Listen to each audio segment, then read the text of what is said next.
by and large left out of the matrix of terror attacks in Kashmir, but this time they were the target of this brutal killing that took place. And since then, as I mentioned, there's been this ratcheting up of tensions between the two countries. There was a pre-planned mock drill that was to happen today. That's Wednesday, around evening, across almost half the districts in the country. A sort of a mock drill of any sort of retaliation that Pakistan or would have on India, and this was already sort of catered in for this evening. There's also been sort of drills, war drills being conducted later on from Wednesday, 9 o'clock, on the international border in Rajasthan, which is further south of Kashmir, and which would happen for at least 48 hours now by the Indian Air Force. There's been series of meetings between the Prime Minister, his Cabinet Committee for Security, sort of an equivalent of COBRA back in the UK, and also with a number of meetings with the heads of the various militaries, that is the Army, Air Force and Navy. The Navy over the last week has been conducting drills in the Arabian Sea bordering, which is sort of bordering Pakistan as well. So it has been building up, and we've seen a sort of a culmination of what has taken place. Now, we don't know how far this will go. These are two nuclear-armed neighbors with decades of hostilities against each other. They have fought several wars with each other over Kashmir, but now these tensions are obviously at such heights, and there doesn't seem to be any diplomatic maneuvering between the two countries because they're both exhausted that. And now it will need to be international pressure, international leaders to try and dial down these tensions. As you say, Neville, these tensions have been ongoing for decades, haven't they, really escalating in the last few months. How concerning is this for the people of India and Pakistan, as you say, two nuclear-powered nations? Of course, it is concerning. Any sort of conflict. India has been developing in terms of its economy. It's one of the fastest growing economies. And it has been concentrating on this, but on its economy and building it up. Now, for decades, India has accused Pakistan of harboring, sheltering, arming terror organizations. And we've seen that in the past with the 2008 Mumbai attacks, the 10 men who came and created mayhem and chaos in the financial city Mumbai for 4 days, killing 166 people. They were part of the Lashkar-e-Toiba terror organization designated by the United States, Britain, many Western countries, Israel, India, and India provided dossiers of evidence of this. Two of the main conspirators were arrested in America and were jailed. In fact, one was extradited a few weeks ago to India by the American authorities. Now, over the past few years, then we had this attack on an Air Force camp in 2016 at Uri, which borders Pakistan. Now, there even India allowed Pakistani investigators to come to the crime scene and investigate. One of the first that actually the country allowed for Pakistani investigators to investigate a crime scene, which they blamed again to militant organizations. Nothing happened of that. In 2019, an attack on a paramilitary convoy in a place called Pulwama in Kashmir, where a suicide bomber drove his car into this convoy, killing 40 paramilitary soldiers. There was an uproar. There was anger in the country, and that was also again linked, was connected to the Lashkar-e-Toiba. Now, India then subsequently conducted some surgical strikes, and there was incursion of Indian fighter jets into Pakistani airspace. fighter jet was shot down. An Indian pilot was captured, and there was again this escalation of tensions between these two countries. He was released. Subsequently, there has been this sort of freeze of diplomatic relations between the two countries. They don't talk. The heads of the high commissions have been recalled or expelled. After this attack on the 22nd on the tourists in Kashmir, India expelled all the military advisors in the High Commission. And since then, we've seen this sort of plummeting of relations between the two countries. Neville, thank you for now. Well, US President Donald Trump has given his response to the attacks. Let's bring in our US correspondent, David Blevins, now. And David, the president was speaking just as this news was breaking. What did he have to say? Well, not a lot at this stage. In fact, we've heard more really from the Indian embassy in Washington. And given the fact that we now know from a post they placed online that the National Security Advisor briefed US Secretary of State Marco Rubio shortly after the attacks, describing them as focused and precise, measured and responsible, tells us that India is very well aware that this action could raise concerns here in Washington. The president himself, as you say, only became aware of the development shortly before the swearing-in ceremony for his own peace envoy, Steve Witkoff. And all he really had to say at this point is that he hopes the violence doesn't last very long. Let's just listen to what President Trump said. No, it's a shame. We just heard about it just as we were walking in the doors of the Oval. Just heard about it. I guess people knew something was going to happen based on a little bit of the past. They've been fighting for a long time. You know, they've been fighting for many, many decades and centuries, actually, if you really think about it. No, I just hope it ends very quickly. Now, we've also heard from the UN Secretary General Antonio Guterres, who is expressing his concern about India's action. He's calling for military restraint by both countries. A statement from his spokesman says he believes that the world cannot afford a confrontation, a conflict between India and Pakistan. But of course, all of this comes really at the worst possible moment for the White House, on a day when they were celebrating the fact that Oman had managed to broker a ceasefire between the United States and Houthi rebels in Yemen, on a day when they were suggesting that the world had become a much safer place because Donald Trump is in the White House. And David, just how high are the stakes here? As we'd been hearing with Neville earlier, these are two nuclear powers, India and Pakistan. How worried will the White House be about these developments?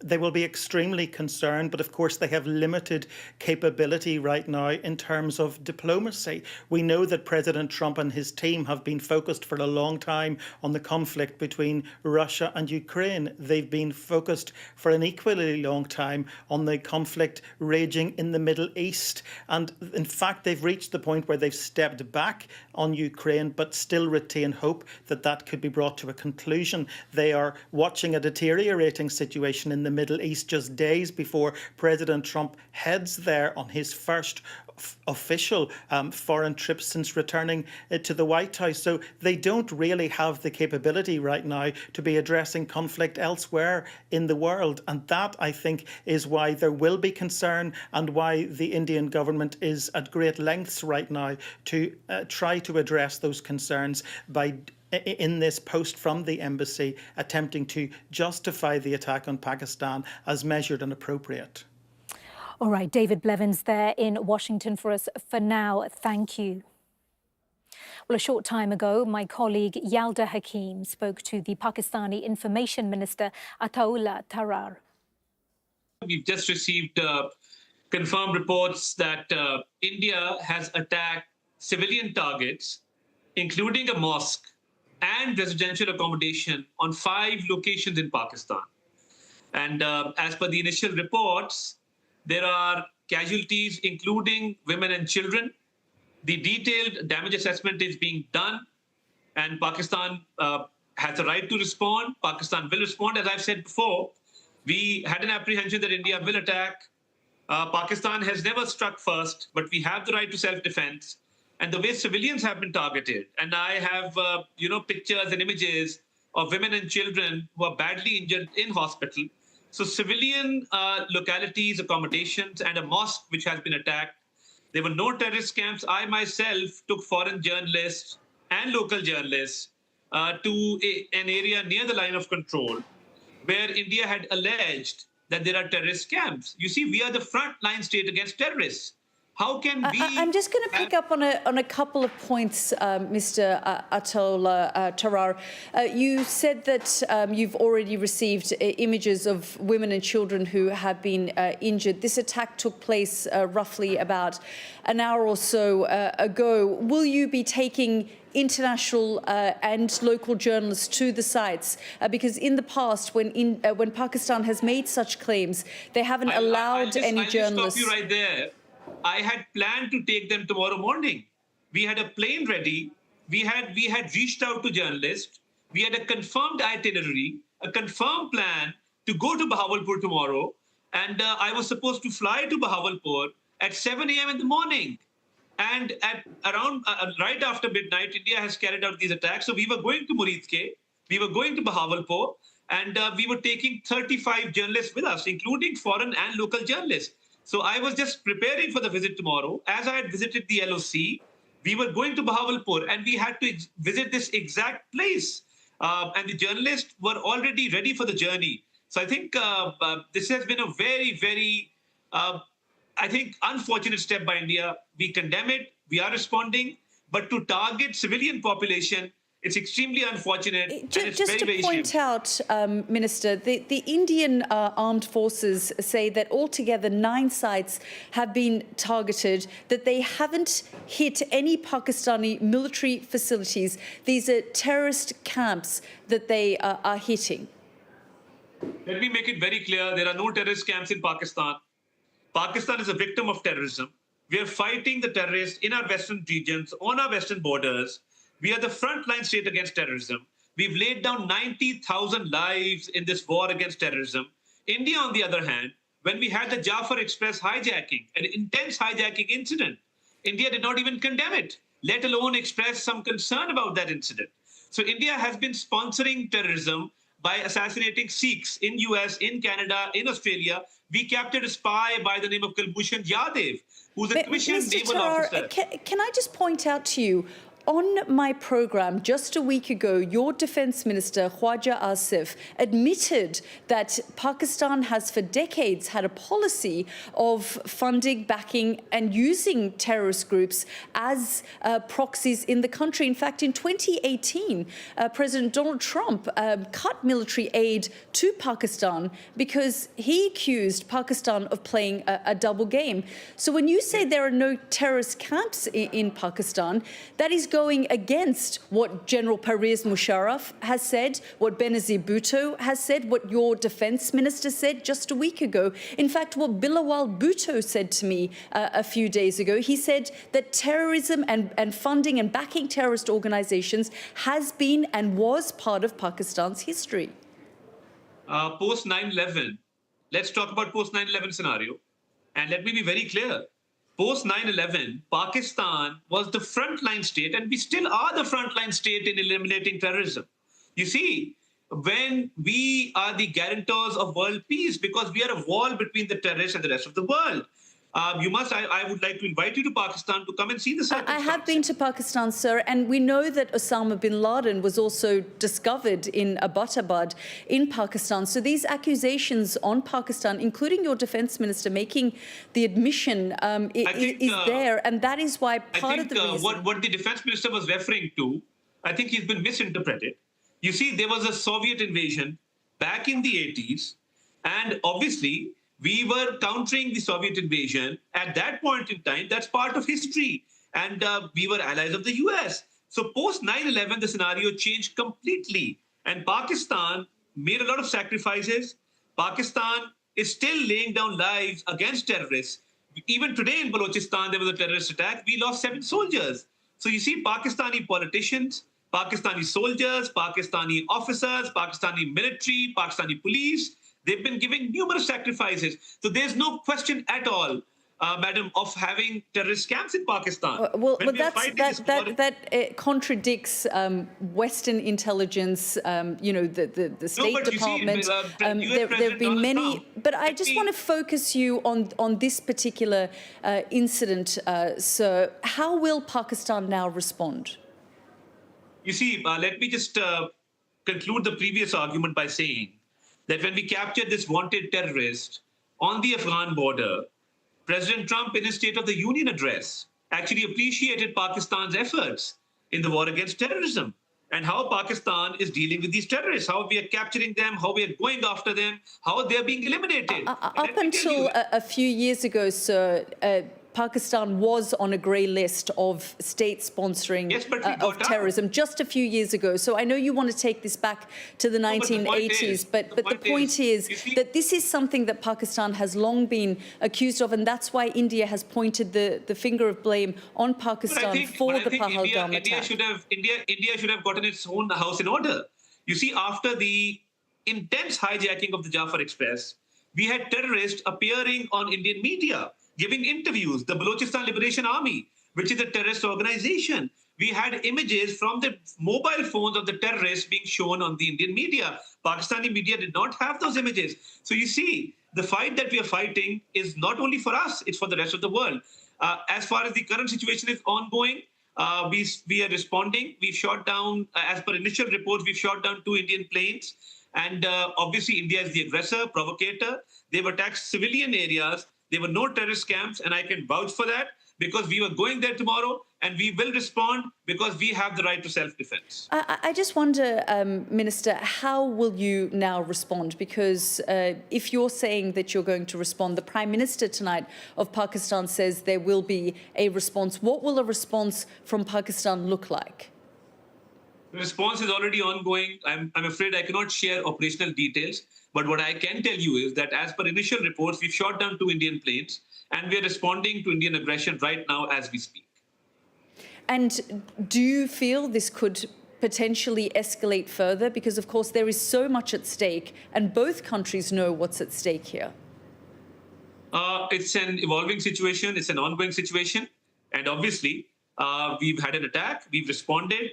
But as I had said before, in many interviews, and I came that night saying that we had an apprehension that India would attack, we always said that India will be the aggressor without evidence. You see, we offered an investigation into the Pahalgam whole episode. We were the ones who said that our hands are clean. We want an investigation, a fair and transparent investigation. But you see, India, without any evidence, has targeted civilians, women and children. India had no right to do that. So we now have a right we're still in the fog of war, sir. So, we don't have evidence of that. We're still waiting for information to emerge. I know you're telling me this, but we don't have clarity. I will send you images. I will appreciate if you can run those images on your television. Yes, once we've verified any images that come through, because, of course, we are still in the fog of war. There is still information coming through. I'm sure, it is the dead of these night. images are being received from hospitals in Bahawalpur. And as a Minister for Information, I occupy a seat of responsibility. I've taken an oath, and I will give you correct and verified information, which you can also verify from your independent sources. And can you understand, Minister, why India would point the finger of blame on Pakistan for what happened in Pahalgam on the 22nd of April, because of the long accusations against Pakistan for backing and funding and giving sanctuary to terrorist organizations, including Lashkar-e-Taiba. And this group, the Resistance Front, is believed to be a splinter group of Lashkar-e-Taiba, and they are the ones who claimed responsibility for what happened on the 22nd of April in Kashmir. You see, Pakistan is fighting this war against terrorism, and no group has claimed any responsibility. And this area is a good 200 kilometers from the Pakistani line of control, this Pahalgam area. And you see, the FIR, the first information report by the Pahalgam police, was registered within 10 minutes of the incident. The police arrived after 1 hour 30 minutes. And when the victims were bleeding, I saw a video of one of the sisters of the victim saying that her brother was bleeding and nobody came for 1.5 hours. India has no evidence whatsoever to link Pakistan to this incident. But India has attacked civilians, women and children today without any justifiable cause. And because we have the right to self-defense, we will defend our country. We will respond because India ran away from the investigation. When our Prime Minister offered an investigation into the matter, then why run away? We even offered to the friendly countries like the United Kingdom to join in the investigation. We told the international community that an investigation will reveal the facts, but I think it's the right-wing BJP, which is against the Muslims, against the Sikhs, which has persecuted minorities, and they wanted a reason to attack Pakistan, and without any evidence, they have done so. But Pakistanis, we have a high morale, and we will respond back to Indian aggression, and the response is ongoing at this point in time. Well, the reason, like I said, that India has pointed the finger of blame because of your country's history and links with different terrorist organizations, which, as I said, in the last Trump administration, they cut military aid. Your country was on a grey list for a number of years, including just a few years ago, Osama bin Laden was discovered near a military base in Pakistan in quite an affluent area. US Navy SEAL Special Forces conducted that operation without telling Pakistan, who were their allies at the time, working with them in the war in Afghanistan, because they couldn't trust the Pakistani defense and intelligence and military establishment. And so because of Pakistan's reputation in this area, that is why Indian officials have said, based on the information they have, they've pointed the finger of blame on Pakistan because the Resistance Front, a splinter organization linked to Lashkar-e-Taiba, which is linked to the ISI in Pakistan, is believed to be behind this attack. I deny these allegations completely, and I don't agree with your view, because we in Pakistan, our 4 generations have fought terrorists. Even now in Balochistan, in Khyber Pakhtunkhwa, we are fighting terrorists day and night.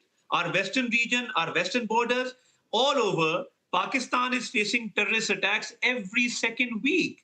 If you're talking about the history, the Soviet invasion, the Cold War between the US and the Soviet Union at that point in time, well, that was a different story. But I was talking about 2009 when Osama bin Laden was there, or 2021 when the Taliban returned to power in Afghanistan. It was with the support of Pakistan that they were able to do that. That's slightly unfair, because Osama bin Laden was not being harbored by the Pakistani authorities or the They were near a military base. I mean, you have very strong intelligence.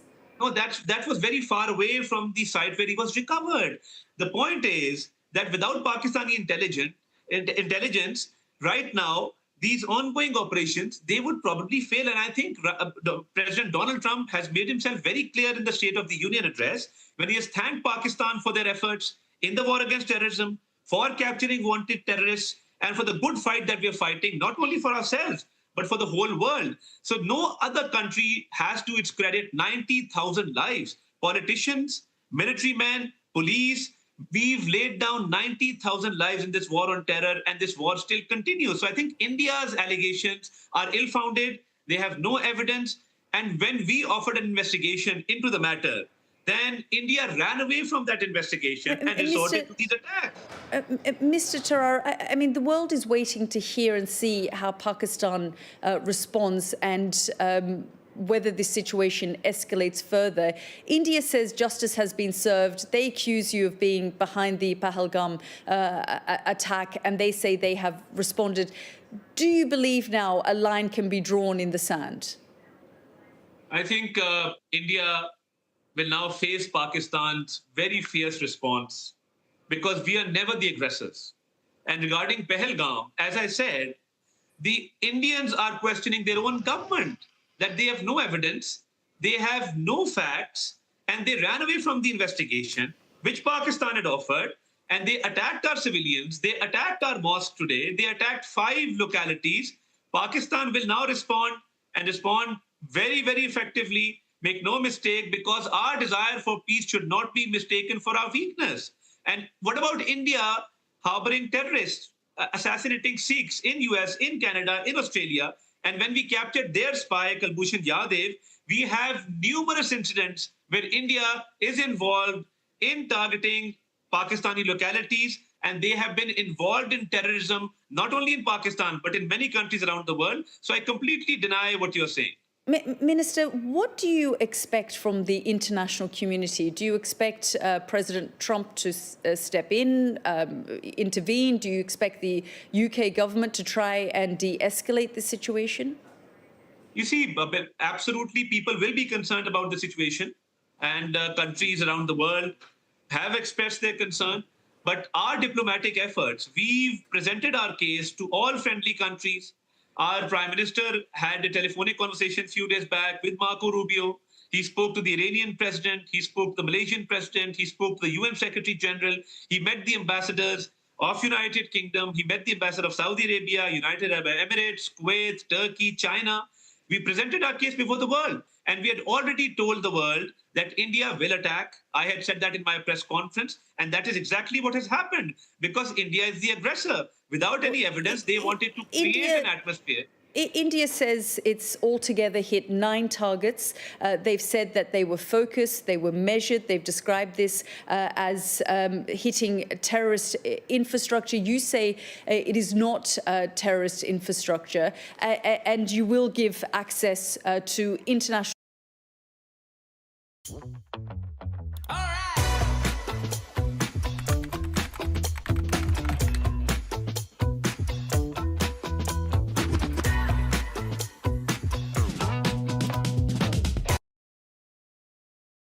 And tomorrow morning, I was planning to take them to Bahawalpur, to Muridke, to show the exact place where these strikes have occurred, to show them that local population is living there. Our women, children, our civilians are living there. But I think we totally deny India's allegations regarding terrorists. We have complete evidence that women and children have been targeted. There are civilian casualties in this. And we will bring this evidence to the foreign media, to the local media, because there were no terrorist camps at all. And I can vouch for that. And I completely deny these allegations. There are no terrorist camps. No terrorists were being harbored. These were civilian populations. There was a mosque. There were locals living there. And their accommodations have been targeted, which is very, very unfortunate. We are responding to that. Thank you very much. In 2019, Pakistan shot an Indian plane and a military jet, and they captured an Air Force pilot. They returned the Air Force pilot, and that de-escalated the situation. This time round, India has launched the airstrikes not in Pakistani airspace. How do you think the situation might de-escalate now in this situation? I think it's an ongoing situation where they've attacked and we are responding. Let's see how it turns out. Thank you for your time. I'm grateful that you took my question. That was my colleague Yalda Hakim there speaking to Pakistan's information minister. Well, in the past few moments, we have had another update via the AP news agency quoting Pakistani authorities who have told them that those missiles fired by India into Pakistani-controlled territory have now resulted in 8 deaths. So they are saying that at least 8 people have been killed following those strikes by India on Pakistani-controlled territory. So that coming to us via the AP news agency, who are quoting Pakistani authorities there. We'll keep a close eye and monitor any further developments there. Do stay with us here on Sky News, because coming up, we will bring you the very latest after India launches missile strikes on Pakistan.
beyond Westminster. We'll put you at the heart